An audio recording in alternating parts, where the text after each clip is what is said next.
Hello guys, 8 દિવસથી આ ફરીએ છીએ. પહેલા બેંગ્લોર ગયા, બેંગ્લોરથી અમે કર્ણાટક આવ્યા, કર્ણાટકથી કેરળ આવ્યા ને કેરળથી હવે તમિલનાડુ આવ્યા. આ બધી જ વસ્તુમાં છે ને મને ગુજરાતી આવડતી હતી અને સામેવાળાને અલલા ઉલુલા અલલે એલેલે એમ ઇસ્મિલા અલવલા અલલા અનનો અનનો અનનો એવું જ કરતા હતા. કોઈ મને નહોતું સમજતું કે હું કોઈને નહોતી સમજતી. 8 દિવસ થઈ ગયા, મેં હરખું જમવાનું જમ્યું નહોતું.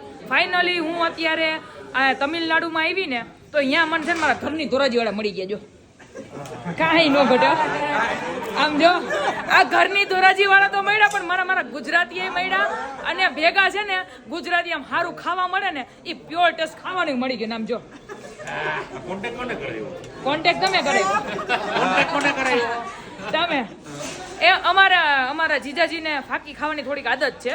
આજ સવારથી એને ફાકી મળતી નહોતી. ફાકીનો સામાન બધો હતો પણ બાબુનો ચૂનો નહોતો. આ બાબુનો ચૂનો આપનાર કોણ? અમારા ઘરની ધોરાજી વાળા. એક લઈ જાવ. અમારી પાસે 2 પેકેટ વૈધા છે, બાબુના ચૂનાના જ વૈધા. તો બાબુના 2 ચૂનાના પેકેટ માંથી અમારા જીજાજીને 20 બાબુના ચૂના આપી દીધા. અને અમારા જીજાજી એટલે જો મોજમાં આવી ગયા. કાદરભાઈ મળી ગયા. કાદરભાઈ ગુજરાતી એકદમ બેસ્ટ છે. હે ગુજરાતી એકદમ બેસ્ટ છે. હા, ગુજરાતી જમવાનું બેસ્ટ છે, પણ આપણે રેસ્ટોરન્ટ વાળાને એડવર્ટાઈઝ કરવા આવ્યા નથી. જેને જમવું હોય ગોતી લેજો, કેમ કે અહીંયા ઉટીમાં છીએ અમે. અમને સારું ખાવાનું મળ્યું છે, પણ અમે રેસ્ટોરન્ટ વાળાને એડ કરવા નથી આવ્યા, કેમ કે અમારા પાસેથી પૂરા પૈસા લેવાના છે. યા તો એ તમિલનાડુ વાળા ને અન્ના ગળે કિતંગ ના એને નો એને ગળે ગળે ગળે